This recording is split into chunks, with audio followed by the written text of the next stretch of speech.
Today, I welcomed two therapists, Dr. John Schinnerer and Joree Rose. John and Joree are partners in both life and love. They've been jointly doing couples work for over 7 years and are passionate about guiding couples towards fulfilling and connected relationships. Joree and John co-facilitate workshops, couples intensives, and lead retreats. They're both certified in psychedelic-assisted therapy, which I was super curious to learn more about and excited to try myself one day. John and Joree demonstrate how vulnerability breeds connection. They share their own relational journey and challenges and what the tools they teach look like in practice. I hope today brings new learnings and an open perspective for you that you can bring into your own life. Enjoy. Hello, everyone, and welcome to Let's Talk Love.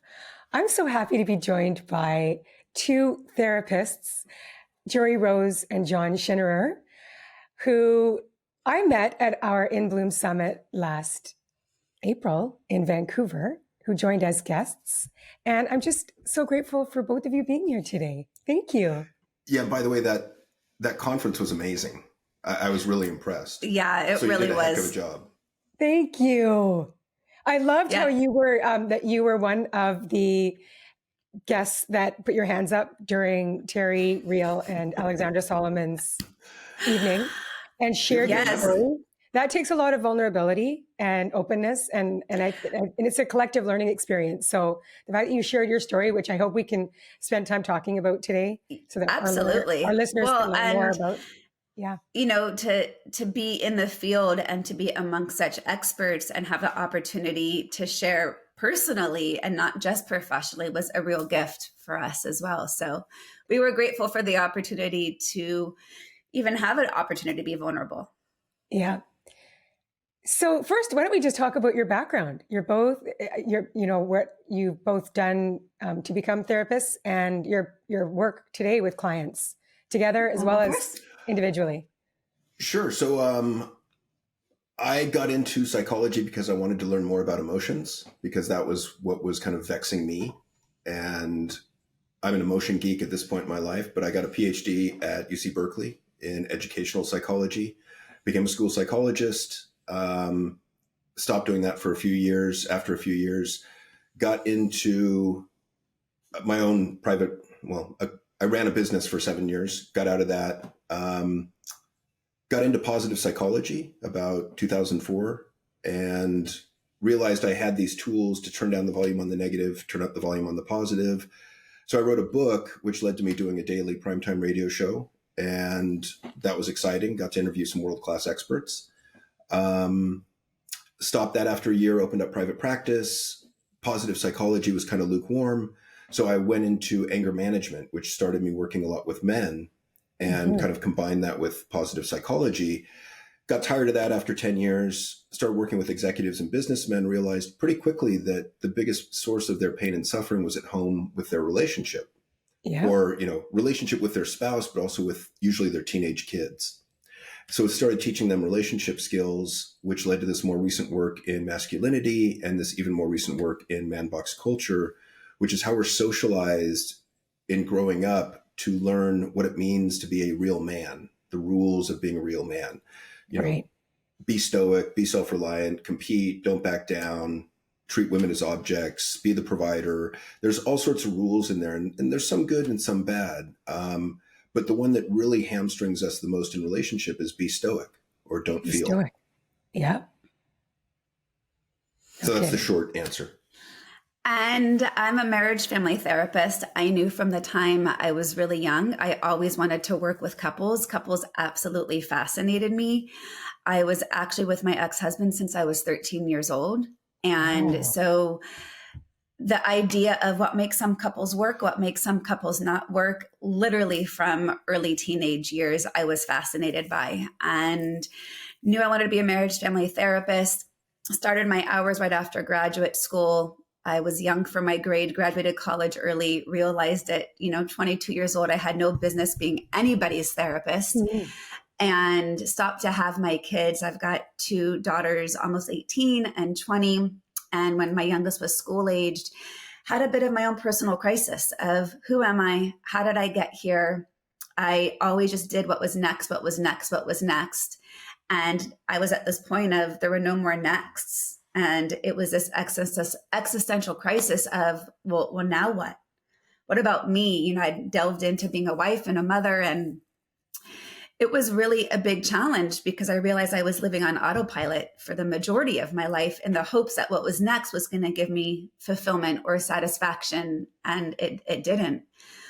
And getting into my own therapy made me realize, oh, I want to go back to get my hours and go back to what my original intention was.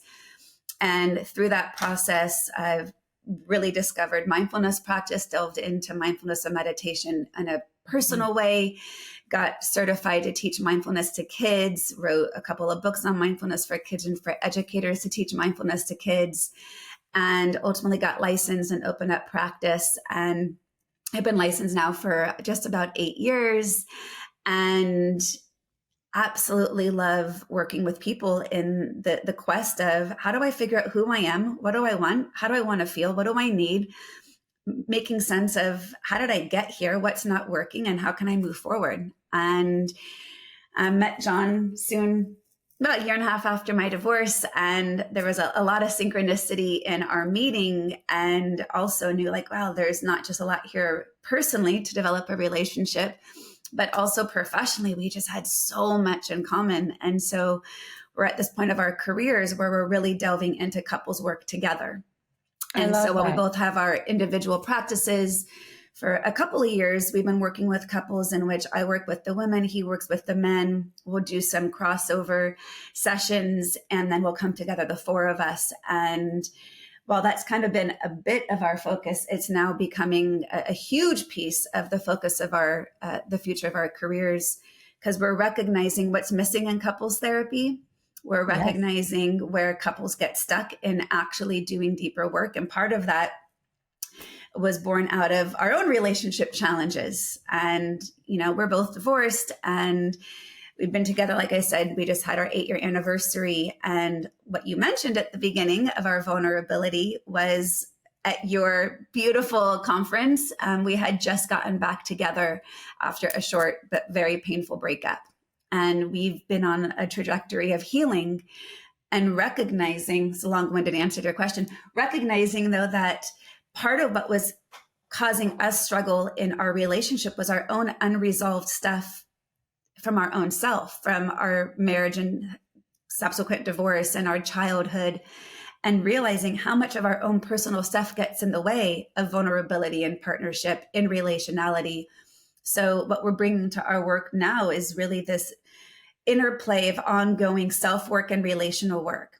You know, it's hard to be really relational if you're unaware of what's going on inside yourself. It's hard to do the self-work if you're only focusing, you know, on the problem. So there's ongoing unfolding of our personal lives and our professional lives is where we're at now. Yes. And I think one of the lessons that you share openly in your podcast as well is how, you know, you've got all the skills. You're both therapists. And I think about myself and how much therapy I've had over the years, individually as well as when I was married. I do this for a living. I'm interviewing relationship experts like yourself every week and reading all the books. I have the skills. That doesn't mean that I'm not having a heck of a time, like in my intimate relationships sometimes. And it's like, and you could try you'd be pulling out all the toolbox, you got the tools, and you're still finding yourself in this complete mess. It's like, what the heck? Right? So tell us what it's about, you know, intellectually we know what to do. Rationally, we know what to do. I know what the tools are. It's, can I put the tools into effect when my emotional mind is taking over? And how do I prevent that from happening most of the time? I don't know that we can do it all the time. And then how do I receive it well when I know she's trying to do the same, but maybe can't access the tools? So I mean, there's been times where, you know, I've been an anger management specialist, right?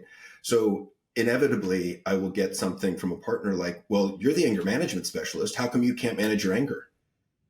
Well, because I'm human.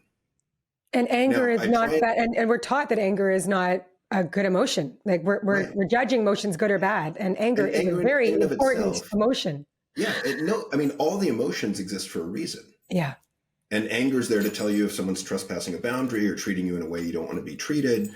And so it's not about never feel any particular emotion. It's about, how do we manage them? How do we regulate them? How do we minimize the frequency of them? How do we minimize the intensity of them? Yeah. And to add on to that, Robin, I was always not as gracious in the times that John couldn't access the tools with me, saying something like, you teach this, how come you can't do this? And I struggled with that. And it was that really doesn't help with anger, by the way. No. I'm just saying. But part of it was for me to understand truly, like, what's preventing each of us from accessing our tools. And that's what we really had to understand. Like, let's peel back the layers. And one thing that John did not really appreciate about me at first, but has come to really recognize appreciation for, is if we would have a disconnect or an argument and we would seem to repair a day or a couple of days, I might still feel unsettled about it. So I would bring it back up again. And he'd be like, oh man, really? Like, we're talking about this again? And I'm like, well, if I'm unsettled, then we are unsettled. And I'm really just trying to investigate. Like, I don't care if we argue. I don't care if we're going to disconnect. I want to learn from it. And I want to understand, like, what was actually going on underneath it, so that perhaps we don't get there again, or perhaps we have greater compassion, or maybe we have better understanding of what are our individual triggers. And, one of the things that when I work with couples, I'll ask partners is, do you know what your partner's core wounds are? Right. And many times I actually don't know what their core wounds are. That's and then such they're an important one, unknowingly, Joree. it's huge. And then they're unknowingly activating them at the worst in their ability to access their emotions. Because, I often teach simple brain science when I'm working with clients, but especially for couples to understand, our emotional brain, when it gets triggered and fires off, it shuts off access to our tools. So all of our executive functioning is a separate part of our brain from where our emotions reside. And once that emotional brain fires off, I like to say it goes from a 4-lane open highway with no traffic to a 1-lane country road with traffic. You just can't get there. So to have the internal awareness of even where I'm at emotionally gives the other person indication, can I even have a conversation that's going to be effective right now? But then you add into it. Yeah. But then you add into different things, like John and I would get horrible in a avoidant anxious dance, because he would have the awareness actually of, hey, I can't have this conversation right now. I need some space. Part of that was avoidant attachment. Part of it was also self-awareness of recognizing, what does he need to be at his best? Well, my anxious attachment took that as rejection. And until I understood, like, what was coming up for me that I couldn't easily give him space so that we could have an effective conversation. Like, there was a lot of tools that we had to practice interpersonally as well as individually. It's not easy, Robin. This is hard stuff. It's funny to think that at 56, I still have individual work to do to show up at my best in relationship. I think what that just points to, John, which we need to understand fully, life is about healing. The whole thing. Mm-hmm. Like, it doesn't matter what age, and some people haven't even started their healing journey. Maybe listening to this is going to maybe encourage people to be like, I need to do some stuff because these patterns that I'm in, they're repeating. I'm having the same arguments with my partner. Maybe it's time for me to do some inner introspection and look at my role in that. But I'm just saying, like, 56, I mean, I'm like, yeah, well, let's talk when you're 76. You're going to be, you're going to know more and be in a different place, but you're still going to be like, oh, I discovered this about myself. I'm working on this right now. This is this is where I'm at with my healing. I just think it's it's a lifelong process. It's ongoing. Mm-hmm. Are you ready to take your relational skills to the next level? Join us April 12th to the 14th, 2024 for In Bloom, a love and relationship summit. Real Love Ready is putting you in the room with 10 of your favorite relationship experts, including Dr. Gabor Mate, Jillian Turecki, and Dr. Jody Carrington. Learn from the most trusted names in love with a weekend of skill building, growth, and community. Be there in person in Vancouver, BC, or join us virtually from anywhere in the world. Head to realloveready.com to learn more and secure your spot. You can use the code LOVE15 to save 15% off your tickets. I truly hope to see you there. It's never a one and done. And this past year, John and I have committed to really delving into that and looking into the aspects of our self-work. And we just keep uncovering a lot of fascinating stuff. And I want to come back a piece to what you said a minute ago about anger. Part of, I think, effective relationality is allowing for those emotions. And John very lovingly has encouraged my anger. He's given me a little bit of opportunity to tap into it, but he's also encouraged it. But with that became the practice of non-defensive listening. And he's gotten quite skilled at allowing me to be angry and simply responding with, I can see where that really pisses you off, or I can see where that really makes you angry. And thank you for sharing your anger with me. Thank you for sharing. Yes, because you need to get it out. Right? And once it's heard, once it's validated, I think, to speak to the emotion underneath the words is liberating and cathartic at some level. Yes. I think it's what we always want and never get. So you broke up for a few months, right?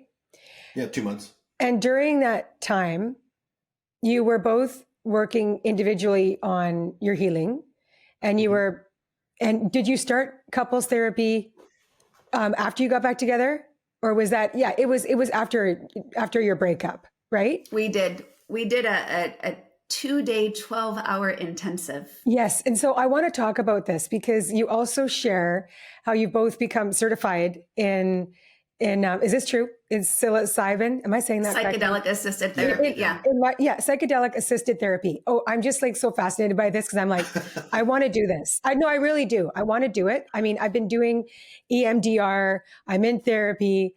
I'm just so dedicated to my healing.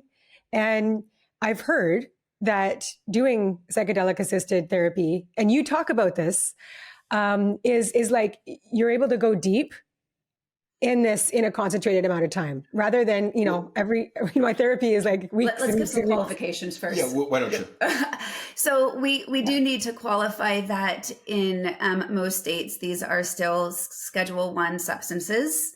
Yes. And there's, underground work being done. This was something it's the same thing in the province I live in, for sure. Right. So, just to qualify that, this is something that we're hoping as we're in California becomes legalized for therapeutic use, we can expand our work into helping guide couples in this.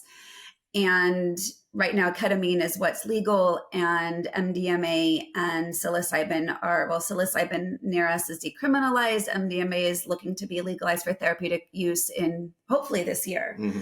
So we really wanted to get ahead of the curve in getting a lot of training and understanding and the contraindications for which couples this might be, or individuals, really effective and healthy and helpful for, and which ones might not, and to really understand what it's doing in our consciousness. And I think what was fascinating as we brought some of these into our own experience, which I've never been a drug person, that's just not I've never been a partier like that, but to see the research behind what MDMA does for trauma and anxiety and depression, and to see all the research around psilocybin, the science of it is remarkable. Yes. And to see that there's a limitation to talk therapy, and that we get stuck in tunnel vision around our viewpoints, around our rigid thinking, around over attachment to our positions.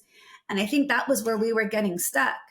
Well, we get flooded with negative emotion too in the moment. And MDMA is really pretty amazing in that it floods you with positive emotion. So you can have these conversations about really triggering topics, but you're not getting flooded by anger, fear, sadness, guilt, or shame.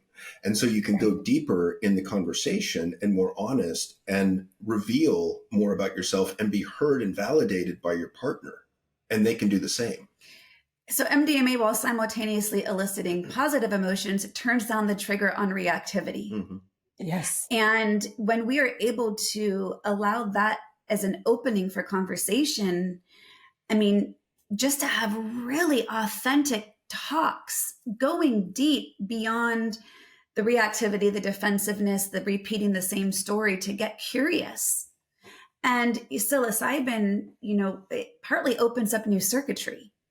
So it's literally opening up wiring in your brain for new ways of looking at things.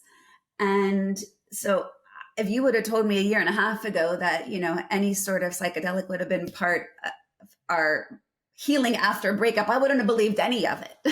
Exactly. I wouldn't, I think this is all, this, as we know, this was used many, many years ago before, all the stuff that happened politically and banned, but it was being used therapeutically for a long time and proven to, Well, right? and psilocybin back thousands of years. Yeah. MDMA was used in the 70s in couples therapy. Yes. Yes. And then it got lost in the drug wars. It got And right now it's being considered the fifth wave of psychotherapy. It's being called a psychedelic renaissance. And ultimately, to your point earlier, Robin, we all want to heal. We want to heal and we want to be connected. Yes. And there's a lot of barriers that aren't our fault that have conditioned us to not know how to heal effectively and how to connect really on a vulnerable emotional level. Right. And so going back to that. Not everyone's going to have that desire, but for those who do, I'm excited that there's, multiple levels of work to be done. And talk therapy is limiting, honestly. And as a therapist to say that, because we can get stuck in, our patterns of thinking and not open to possibilities. What were you saying? I think talk therapy is one tool and one framework, just like science is. Yeah. Just like spirituality is. So I am curious before we move on from this topic, because I am so fascinated by it. I really am. So talking about how your experience using psilocybin and how it goes deep into, I'm just wondering about, like, yes, you're able to have these conversations together and you're not being triggered. Were you able to reflect, like, were you able to see, like, subconsciously these things coming to your memory around, like, childhood traumas that you may not have identified that are causing these, unhealthy patterns in relationships? You want to take that one? Because you have the most, like, or past relationship traumas that just weren't in top of mind. Like, I'm wondering the deeper stuff that you weren't actually conscious of, and you're like, oh wow, like that really is affecting my relationships. Yeah, in fact, absolutely, yes. And somewhat recently, we did a journey, and within minutes, I was curled up on the floor, kind of in the fetal position. My eyes were closed, and I had a very, very clear, I don't think it was a vision, it was a memory. It was an embedded memory of, I want to say around 1 year old, I was in my crib and I saw this entire scene play out. And Robin, it was literally like I was there. Yeah. Being a little girl. And it was all family of origin stuff that, as I had this experience of feeling like I was that little girl, and then throughout the rest of the day, sharing that experience with John and processing it and talking about it and helping see how it bridges into where I'm at now, both with family of origin as well as relationally, it was huge. And it was healing. And what I've been able to do to continue to process that and give myself the permission to not do the same patterns as what I was. So it's there's all going to be different experiences. Sometimes it's very spiritual, but this was one that was very clear childhood. One of the ways I like to go with it is, in a couple of the studies, one of the ways they gauge the effectiveness of a journey with psilocybin is by using the mystical experience questionnaire. And what they look at in that questionnaire are things like, did you have a contact with God or a higher power? Did you feel interconnectedness to all living things on the planet? Did you feel out of body? Did you, they kind of go into 6 different areas to look at kind of the interconnectedness, or, could you realize that you are not alone in this universe, that we're not limited to this 5-layer meat sack that we are in, because that's an incredibly limiting, depressing belief. Yeah. That I am an island. I am completely by myself and I'm cut off from all other individuals, which, what is depression? But I would say those beliefs. Yeah. I'm alone. It's hopeless. I can't connect with anybody.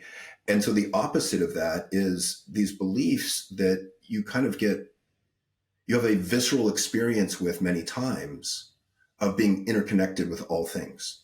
Yes. Love that. So then we take it from that, very spiritual interconnectivity to then having that deep level of interconnectivity, which with one another, that's very healing. And they're one and the same, I would argue. It is, yeah. I mean, you can argue that they're different, but I would say they're the same thing. Yeah. And you're bringing that awareness into your everyday experience now. Mm-hmm. It stays with you. Yes, it stays with you. Yes, that is one of my learnings when I was listening to your podcast about it and sharing your story about it, which I was like, and I think that's important to understand, because it's not, and I want to say this too, the research around this is not only quite solid, but part of what makes this different than a party experience, like a party drug, is what's considered set and setting. And the set is the mindset you have going into this. Is how are you setting an intention? What are you hoping to receive from this journey? And, especially with psilocybin being a plant medicine, part of it is, what am I here for the medicine to teach me? And really releasing and surrendering into the wisdom of the medicine. And the setting is physically, what is your environment? Who are you with, right? If you're taking mushrooms or you're taking, ecstasy at a rave, that setting is going to be very different than you are if at home with your partner, lying down with some blankets, with some soft music, or you're lying outside in the grass, or you're in the hot tub, right? Right. So the setting of physically who you're with and your environment, because as we're opening up different levels of consciousness, we are also susceptible to bringing in outside influence. So there's a lot of layers here that really make this an intentional healing opportunity. And that's just a big piece I wanted to name. Yeah. So you are going to be leading your couples retreat in September. Yes. And even just in your own, practice right now with couples. Like what I wanted to ask is, and there's probably not one, of course there's not one answer, but what would you say are some key skills that you are inviting couples to work through, that you're guiding them through to improve their relationships? Because everybody's I can just see, like I've been in couples therapy and people come with their biggest complaints. This is what's going on. He's doing this, she's doing that, or they're doing this, right? And it's like this round and round, right? Because there's fights that we do have that seem to be consistent, which we know most fights can't be resolved. How are you on swearing on this podcast? Pardon me? How are you on swearing on this podcast? Oh my no! Oh, you can swear as much as you want. Okay. Because that's what he was really asking. I was looking at this question and I was writing out some notes just to get my thoughts clear. And this question came up and I was like, and I wrote, fuck, period, a bunch, period. And I sent it to Joree and her interpretation was... have a lot of sex. Well, yeah, okay, that works. But I was thinking there's a ton of tools there. There's a lot. But I think... it should have been fuck exclamation point or fuck comma. Yeah, I don't know. The punctuation was off. Anywho, I think the foundational skill is self-awareness. And I think it's taking radical accountability for your own shit. Because so often we're stuck in that loop of anger, right? And anger is intoxicating, it's empowering, it's addicting, and it sells us a bill of goods. Because if you and I are angry at each other, Robin, I'm in my mind, you're right, and you're indignant. I'm externalizing all blame onto you. And if you would just stop being such a fill in the blank, I wouldn't be so pissed off. Yeah. So I'm giving up all my power and giving it to you, but it also completely cuts me off from any possibility of introspection and personal growth. Right. And that's a huge disservice to ourselves. So I think the first step is really, what's my part in this dynamic? Right. And then let me work on that. So that's the individual piece, right? And then you've got relational skills on top of that. But that individual piece can take, that's a process, as you mentioned earlier. It is a process. Well, I was just going to ask Can I add to that? Yeah. Real quick. we just started this year-long masterclass series, and it's based on frameworks that we've developed and kind of combined all of our, I guess, combined 50 years of work of your 30 years, my 20 years of doing this work. It feels like a lot of, I know. And we're calling it the AWARE method. Because what we're recognizing is, I love Gottman's work. I'm trained in some of Gottman's work. And the ideas of, getting to know one another in their love maps and creating a culture of gratitude and appreciation and repair attempts, I think are phenomenal tools. And if we're not self-aware, we can't access that. Right. Because what we see in so many couples that we work with is we can teach them tools, but they're still getting stuck in this dynamic of conflict and finger pointing. And so that's not individual work. Right. And so we really want to help couples, and partly, again, through our own vulnerability. And I'll be the first to say, I've been teaching mindfulness and meditation for almost 15 years. And I'm embarrassed to say I wasn't being super self-aware of how what I was saying and what I was doing was inconsistent, that he was feeling was hurtful in the relationship. And it took our breakup for me to really see, oh, shit.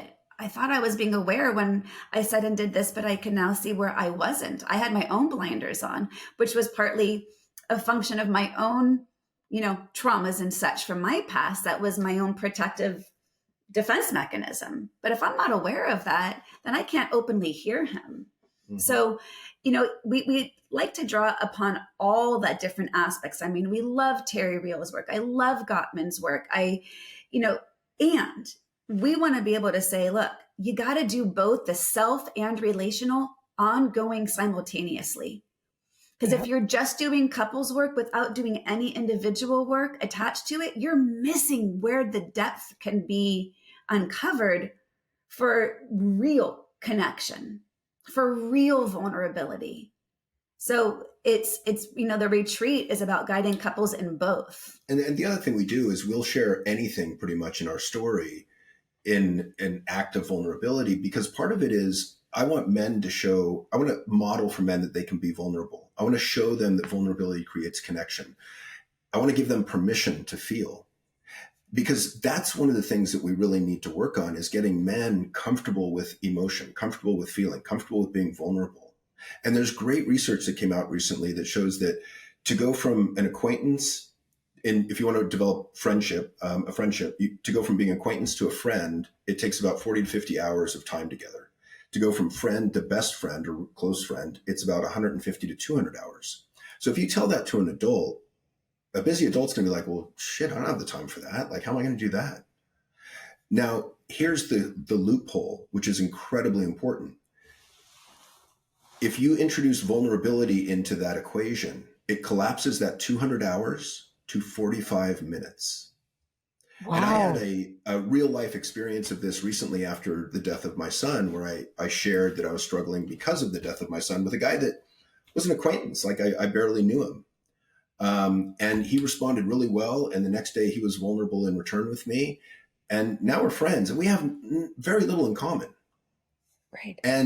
But we're connected now because we had this deep sharing. You're connected through your vulnerability. And so if you can do that with an acquaintance, what can you do in your relationship? I see so many couples so afraid of being vulnerable. Yes. It takes just one time of you being shut down. You're like, I'm not doing that again. Fuck that. Yeah. I'm not going to expose myself. I'm not going to let him know how I really feel, because what if he uses it against me? And so or judges me, or, now decides maybe he won't want to be with me if he knows me. Yeah. Okay. So let's talk about this skill, because you brought up in the beginning about understanding your partner's core wounds. And wouldn't that be the same, or is there a difference between two questions? Is it the same as understanding your partner's core vulnerabilities? Because those are our wounds, right? Right. Are you using them? I think it's not completely interchangeable. I think the core wound is the story around what happened, right? What is some of the core experiences earlier in your life that led you to developing the defenses you have, that led to your sensitivities, that led to your insecurities, that are preventing the vulnerabilities. So that's where if expose ourselves to our partners, we might not have context for understanding why they're acting the way they're acting. So I think, it's really getting to know one another, and that helps give basis for why are they acting the way they're acting? Because otherwise we see a behavior and then we react to the behavior. And I do a lot of parenting work, and I always tell parents there's always an emotion driving a behavior. But like if you have a tantruming child and you don't like that because it's undesirable and it's never on the right time frame of what you've got going on in your moment or day, and you try to give the behavior a consequence, which is only going to end in a hierarchical battle of who's going to win. It's the same with adults, within our relationships. Partner. Exactly. But if we pause on reacting to the behavior temporarily, because we still need to have boundaries and appropriate levels of fair play in arguing. But if you take a moment to get curious and compassionate to say, wow, like what's going on underneath there? We love the question of, what's the story you're telling yourself right now? Or help me understand what's coming up for you right now.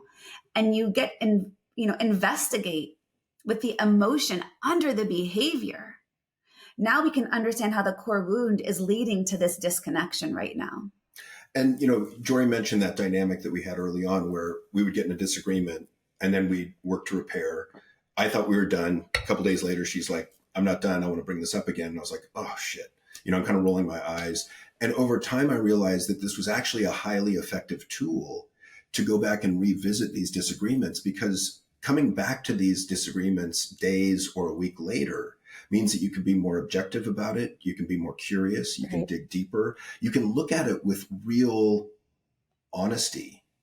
And that's how I believe you kind of unearth some of these patterns. It's like, am I really mad at you, or am I mad at my past partner, or am I mad at my mom because of something that happened in my childhood?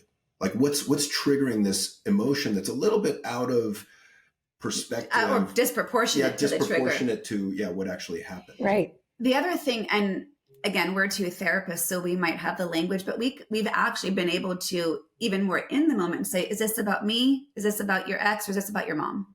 So it's one of the three of us, and I don't think it's me right now, actually. So let's just get clarity on what's the actual trigger here. But this also gets added into the other pattern I thought you were going to go back to was our anxious avoidant dance that we got stuck in. And I would get pretty anxious about when I would see him taking distance, and my anxiety at times would fuel more distance because I'm sure it wasn't, enjoyable, as I'm like kind of grasping and clinging and like, don't leave, don't leave, don't leave. And that feels embarrassing for me as well. But in continuing to go back to these, we were able to understand, because of my core wounds, oh, that actually wasn't just an anxious response. That was a trauma response. Which takes it to a whole new level. And for me, it's like, oh, because once we came to that understanding, it helped me to get out of my own anger in the moment, to be like, her needs take primacy right now. Her needs are primary. I need to help her calm her own physiology.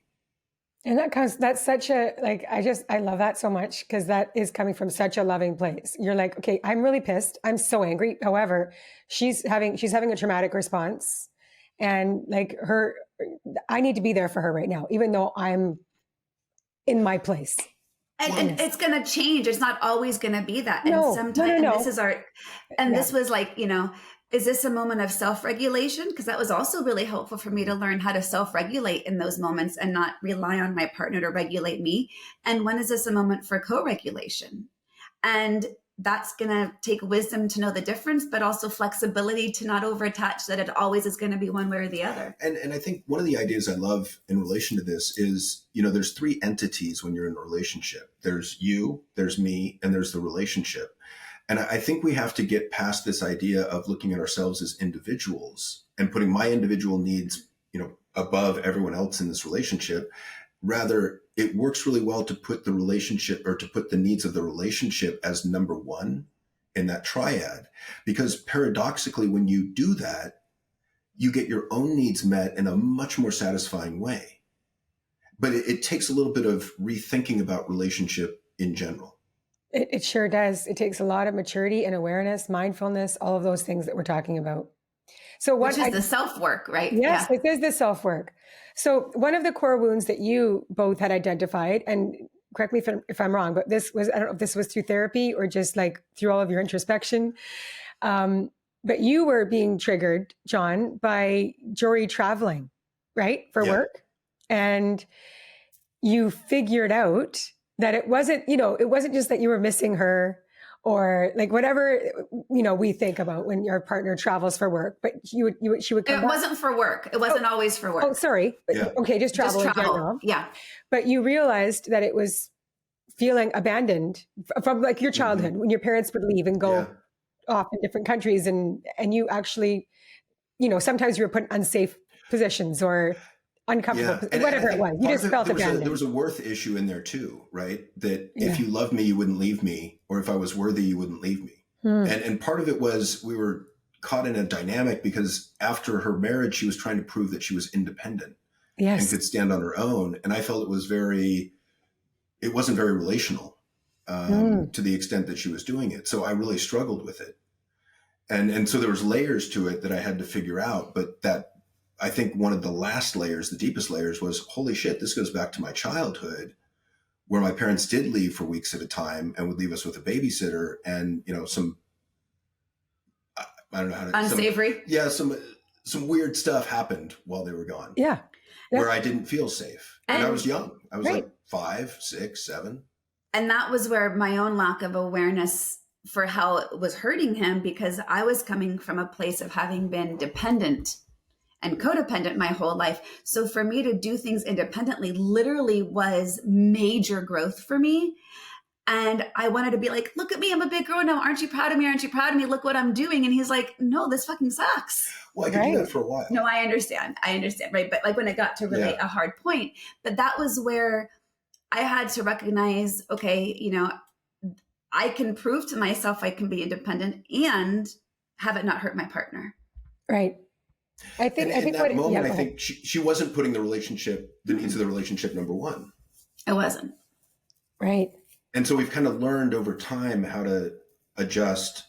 We both had to learn some individual lessons that were, I believe, at a very deep level. Because part of this is, I think you have to have a pretty healthy amount of humility to be able to look at your stuff, right? With honesty, with clarity. And you also have to have some ego strength to look at it and say, like if you would have asked me 5 years ago, did I have any trauma? I would have said no. But the more I studied trauma, little T trauma, big T trauma, I'm like, there was an accumulation of little T trauma in there. And there was some big T trauma and it left a mark, as trauma does. We all have trauma, right? We all have it. It's impossible not to, I believe. Right. That's our journey as human beings. So this is just like, this conversation is just so full of, wow, a lot of like reflection and learnings. I loved it so much. So tell me, like, if people that are listening want to like dive into these things we're talking about, like core wounds, vulnerability. Oh my gosh, I'm repeating the same arguments with my partner.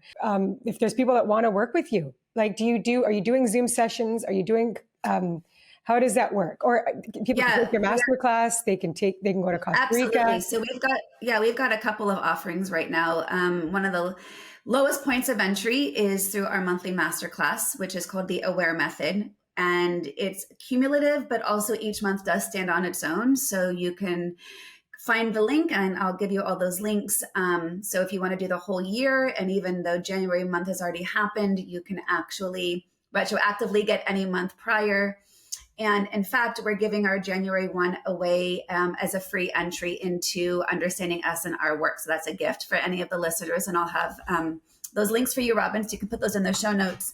So the monthly masterclass is really just an overview and entree point into understanding our methodology of this interplay of self and relational work.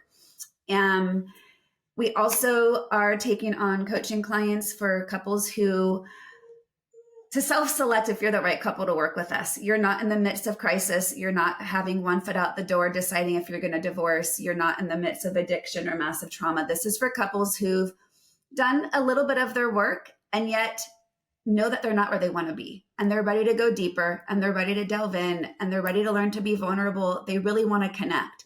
We see a lot of couples who are like, should I stay in this marriage? We're working on whether or not I want to stay. We want to work with the couples who's saying, this is hard and I'm committed because I know through this work, it's going to be better on the other side. So we want to guide couples through that journey who really want to do that work, because that's exciting as hell for us. Mm-hmm. Yeah. So, our joint relationship, we have individual websites, but our joint website is theultimaterelationship.com. Oh, okay, great. So that's an easy place to be able to get access. And then, of course, we've got our Costa Rica retreat, end of September for 7 days at an amazing resort we've been to a handful of times. It's really conducive, because the other thing is, here's this. It's really hard to create change for an hour or two in the midst of your busy day.